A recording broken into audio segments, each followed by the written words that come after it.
my YouTube channel. This is me, Dr. Virali, and I'm a gynecologist. I hope you all are doing well. आज बात करेंगे आपसे एक बहुत important topic पर जो कि है ओव्यूलेशन के बारे में कि ये ओव्यूलेशन क्या होती है और आप इसको कैसे आइडेंटिफाई कर सकते हैं, इसकी इंपॉर्टेंस क्या होती है और आपको ओव्यूलेशन के डेज में अलामात क्या क्या आती हैं। तो जो लोग कंसीव करना चाह रहे हैं उनके लिए ये वीडियो बहुत बेनिफिशियल है, क्योंकि ये जो ओव्यूलेशन के डेज होते हैं ये किसी भी फीमेल के मोस्ट फर्टाइल डेज होते हैं और इनको अवेल करना बहुत ज़रूरी होता है प्रेग्नेंट होने के लिए। वीडियो एंड तक लाजमी देखिएगा और अगर आप मेरे यूट्यूब चैनल पर नए हैं तो चैनल को लाजमी सब्सक्राइब कीजिएगा। अब बात करूँ ओव्यूलेशन की कि ओव्यूलेशन होती क्या है, तो ओव्यूलेशन बेसिकली वो प्रोसेस है जो कि एक एग रिलीज होता है हर माह फीमेल की बॉडी से। ये मेंस्ट्रुअल साइकिल का एक फेज होता है, एक टाइम पीरियड होता है कि दोनों ओवरीज में से किसी एक ओवरी में से एक मेच्योर एग रिलीज होता है। तो ये एग जो होता है ये रिलीज होने से पहले एक एलएच हार्मोन की सर्च आती है और उसके 24 to 36 आवर्स के बाद ये एग रिलीज होता है। और ये जो एग रिलीज होता है ये बेसिकली इसका जो टाइम होता है, एक अगर किसी फीमेल का 28 डेज का रेगुलर साइकिल है तो उसके नेक्स्ट पीरियड से 14 डेज पहले उसको ओव्यूलेशन होगी। तो 28 - 14 डे 14 पर उसको ओव्यूलेशन होगी। अगर किसी फीमेल का 35 डेज का साइकिल है तो उसको 35 - 14 यानी कि डे 21 पर ओव्यूलेशन होगी। और अगर किसी फीमेल का मेंस्ट्रुअल साइकिल शॉर्ट है 21 डेज का है तो उसको 21 - 14 डे 7 पर जाकर ओव्यूलेशन होगी। तो ये जो 28 डेज का जिनमें साइकिल होता है तो उनको तकरीबन डे 11 से डे 21 के दरमियान में जाके ओव्यूलेशन होती है, यानी कि 12 to 16 days before your next period उनको ओव्यूलेशन होती है।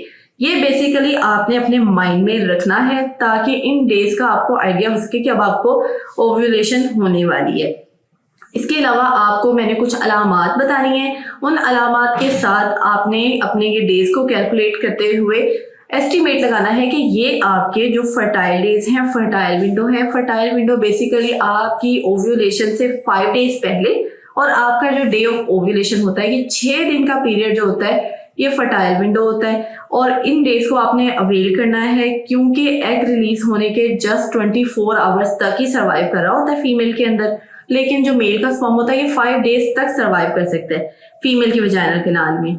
तो अगर आप इन फर्टाइल डेज में इस फर्टाइल विंडो के 6 दिनों में ऑल्टरनेट डे पर भी इंटरकोर्स करते हैं तो आप पहुंच जाएंगे, आपका स्पर्म पहुंच जाएगा आपके एग तक। तो ये फर्टिलाइजेशन के चांसेस हो सकते हैं, काफ़ी ज़्यादा हो सकते हैं। लेकिन अगर ओव्यूलेशन के 24 आवर्स के बाद आपने ट्राई की है तो आपको प्रेगनेंसी के चांसेस 0 हैं और आपको अब नेक्स्ट मेंस्ट्रुअल साइकिल का वेट करना पड़ेगा। तो ये सारी बेसिकली थ्योरी है, इसलिए अपने ओव्यूलेशन के डेज को जानना बहुत ज़्यादा ज़रूरी है आपके लिए। और वो कौन सी अलामात हैं जिन पर आप फोकस करते हुए अपने ओव्यूलेशन के डेज को डिटेक्ट कर सकते हैं। इसमें सबसे पहली जो अलामत है वो है cervical mucus changes. Cervical mucus जो होता है वो फीमेल का वजाइनल डिस्चार्ज होता है जो कि ओव्यूलेशन के डेज में बड़ा चेंज हो जाता है, इसकी कंसिस्टेंसी चेंज हो जाती है ड्यू टू ईस्ट्रोजन हार्मोन जो कि ओव्यूलेशन के डेज में काफ़ी हाई हुआ होता है। तो ये जो ईस्ट्रोजन होता है ये बेसिकली सर्वाइकल म्यूकस को थिन कर देता है, प्रोफ्यूज कर देता है, स्ट्रेची कर देता है और बड़ा क्लियर सा कर देता है जैसे कि एग वाइट होती है। और ये जो सारी कंसिस्टेंसी होती है ये नेचुरली इसलिए होती है ताकि स्पर्म के लिए फिजिबल एनवायरनमेंट बन सके और वो एग तक बड़ी इजीली स्विम कर सके। इसको आप क्लिनिकली भी देख सकते हैं, आपको खुद भी फील होगा कि आपका सर्वाइकल डिस्चार्ज ज़्यादा हो गया है और बड़ा थिन सा है। लेकिन अगर आपने इसका कोई टेस्ट करना है तो स्पिन बर्केट एक टेस्ट होता है जिसमें क्या करते हैं स्पेकुलम डाल के किसी भी फीमेल के अंदर वो जो म्यूकस होता है उसको एक्सट्रैक्ट कर लिया जाता है और उस म्यूकस को फिर एक ग्लास स्लाइड के ऊपर स्प्रेड किया जाता है और उसके ऊपर एक कवर स्लिप रख दी जाती है। और जब कवर स्लिप को विड्रॉ करते हैं तो एक स्ट्रेचेबल सी धार सी बनती है तकरीबन 10 to 20 सेंटीमीटर की, यानी इतनी स्ट्रेचेबिलिटी होती है इस सर्वाइकल म्यूकस में। लेकिन जैसे जैसे ओव्यूलेशन गुजरती जाती है आपकी जो सर्वाइकल म्यूकस की स्ट्रेचेबिलिटी है वो भी कम हो जाती है, अमाउंट भी कम हो जाती है, ये थिक हो जाता है और इसका कलर जो होता है वो वाइट होने लगता है, यानी ये टर्बिड सा हो जाता है, गैर शफाफ सा होता है जो कि पहले शफाफ था ओव्यूलेशन के डेज में। तो ये जो चेंजेस होती हैं ये अक्सर खवातीन में ये आती हैं ओव्यूलेशन के डेज में, तो आप डिटेक्ट कर सकते हैं बड़ी आसानी के साथ। नंबर 2 पर जो अलामत है वो है आपकी हाइटेंड सेंस ऑफ स्मेल। बहुत सारी खवातीन में सेंस ऑफ स्मेल हाई हो जाती है ड्यूरिंग ओव्यूलेशन डेज, और इसकी वजह ये होती है ताकि वो मेल के फेरोमोन्स जो एंड्रोस्टेरोन होते हैं उनकी तरफ ज्यादा अट्रैक्ट हो सकें और उनके जो इंटरकोर्स के चांसेस हैं वो ज्यादा हो सके। और कुछ खवातीन में ये हाइटेंड सेंस ऑफ टेस्ट भी हो जाती होती है ड्यूरिंग ओव्यूलेशन डेज, सब में नहीं होती लेकिन कुछ खवातीन में ये आती है अलामत। थर्ड नंबर पर जो अलामत है वो है आपकी ब्रेस्ट सोरनेस और ब्रेस्ट टेंडरनेस।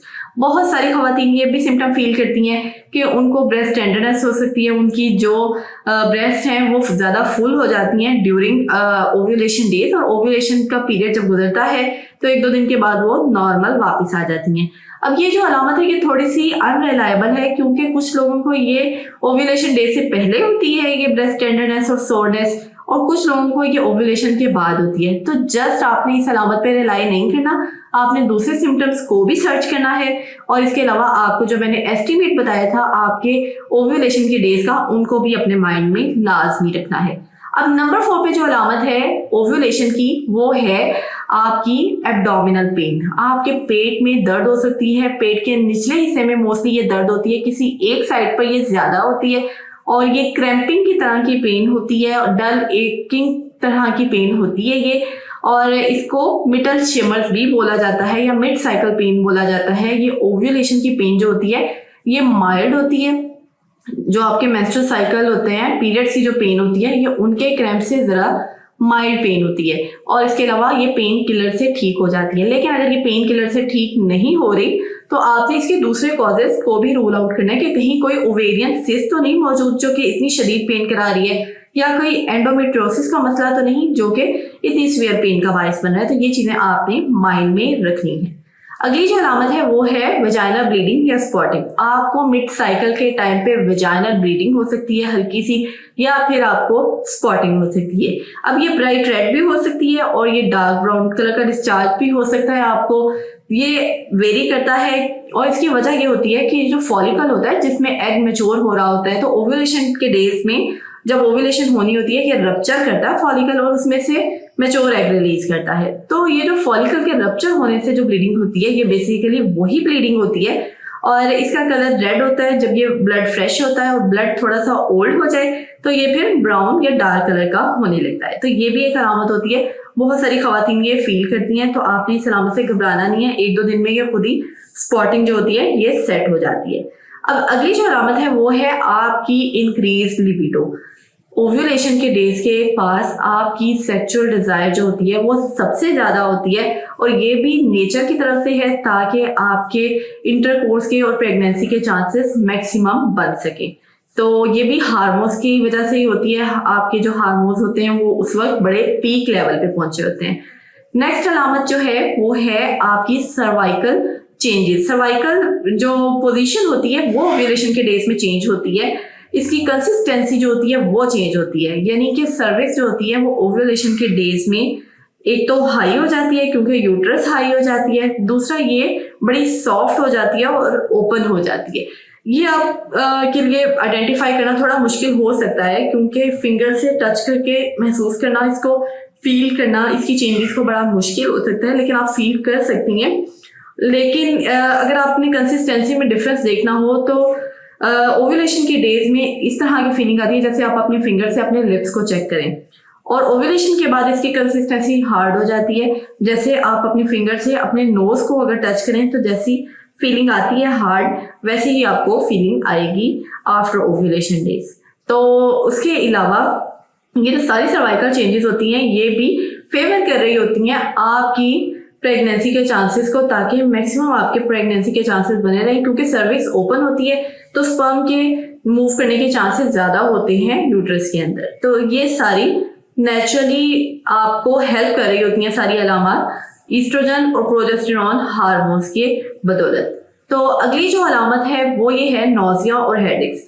बहुत सारी खवातीन को ओव्यूलेशन के आसपास नोजिया और हेडेक भी हो सकता है, आपको मतली हो सकती है, ये हार्मोन्स की वजह से ही होता है। और इसके अलावा आपको हेडेक्स हो सकती हैं। तो अगर कोई भी अंडरलाइन कॉज नहीं है तो ये डेफिनेटली ओव्यूलेशन की वजह से हो रहा है। और बहुत सारी खवातीन जिनको माइग्रेन का प्रॉब्लम होता है उनको ये माइग्रेन की हेडेक्स जो होती हैं ये ओव्यूलेशन के डेज में ज़्यादा होती हैं। तकरीबन 50% जो खवातीन होती हैं उनको माइग्रेन की पेन ओव्यूलेशन के डेज में होती है। अब नेक्स्ट अलामत की बात करूँ तो वो ये है कि बेसल बॉडी टेम्परेचर। ये जो बेसल बॉडी टेम्परेचर होता है ना ये बहुत इंपॉर्टेंट होता है और काफ़ी सालों से, काफ़ी अरसे से ये इसकी चार्टिंग की जाती है ओव्यूलेशन डेज को देखने के लिए। तो ये बेसिकली होता क्या है, ये बेसिकली आपका रेस्टिंग के टाइम का टेम्परेचर होता है। जब आप रेस्ट कर रहे होते हैं, सो रहे होते हैं, तो जब सो के उठते हैं तो अभी बिस्तर में ही होते हैं, बिस्तर से निकलने से पहले आपने एक डिजिटल थर्मामीटर से अपना टेम्परेचर चेक करना है और रोज चेक करना है। जब इसमें 0.4 to 1 डिग्री फ़ारेनहाइट का रेस आएगा तो 2 से 3 दिन मुसलसल अगर आएगा तो इसका मतलब आपके ओव्यूलेशन डेज अब आने वाले हैं। तो रोज अगर देखा जाए तो ये इसमें रोज थोड़ी बहुत वेरिएशन होती है, आपको खुद को फील नहीं होता क्योंकि बहुत माइल्ड है। लेकिन अगर आप इसको चार्ट करेंगे और मुसलसल अगर 3 दिन से ज्यादा ये डेज आ रहा है तो ये बेसल बॉडी टेम्परेचर का हाई होना आपकी ओव्यूलेशन को बताता है। ये भी मुश्किल तरीका है लेकिन काफी सालों से ये यूज किया जा रहा है। नो डाउट अब बहुत सारे एडवांस तरीकाकार आ गए हैं ओव्यूलेशन के जिनकी वजह से इसका इस्तेमाल अब थोड़ा सा कम हो गया, लेकिन पहले ये तरीकाकार बहुत ज्यादा यूज किया जाता था। इसके अलावा कुछ लोगों को ओव्यूलेशन के डेज पे ब्लॉटिंग होती है, पेट में गैस होने के प्रॉब्लम्स होते हैं, ये भी ड्यू टू हार्मोन्स है। और इसके अलावा कुछ लोगों को ऐसे प्रॉब्लम्स भी आते हैं कि उनको मूड स्विंग्स होने लगते हैं, मूड चेंजेस बहुत उनको होने लगती हैं ड्यूरिंग ओव्यूलेशन डेज। और ये जो मूड चेंजेस होती हैं ये बेसिकली अच्छी सेंस में आती हैं, इनकी क्रिएटिविटी फीमेल्स की बढ़ जाती है, उनका जो मूड है वो ज़्यादा अच्छा होता है और ये भी आपको प्रेगनेंसी में फेवर करता है। आपका मूड अच्छा होगा, लिबिडो अच्छी होगी, तो इस टाइमली इंटरकोर्स करके आप ओव्यूलेशन के डेज में कंसीव कर सकती हैं।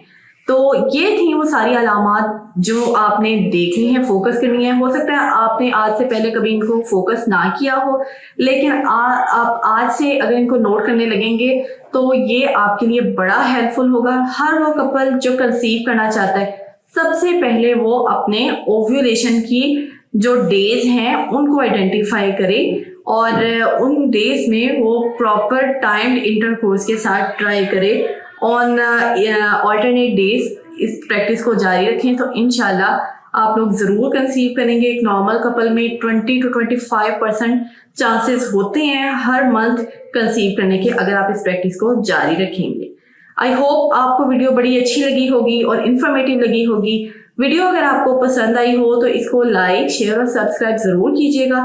और अगर आपके माइंड में कोई भी क्वेश्चन है और अगर आप प्रेग्नेंट होने की कोशिश कर रहे हैं लेकिन आपको कुछ प्रॉब्लम्स आ रहे हैं तो आप मुझसे इजीली पूछ सकते हैं कमेंट बॉक्स में। अपना बहुत सा ख्याल रखिएगा और मुझे अपनी दुआओं में याद रखिए। टेक केयर, अल्लाह हाफिज़।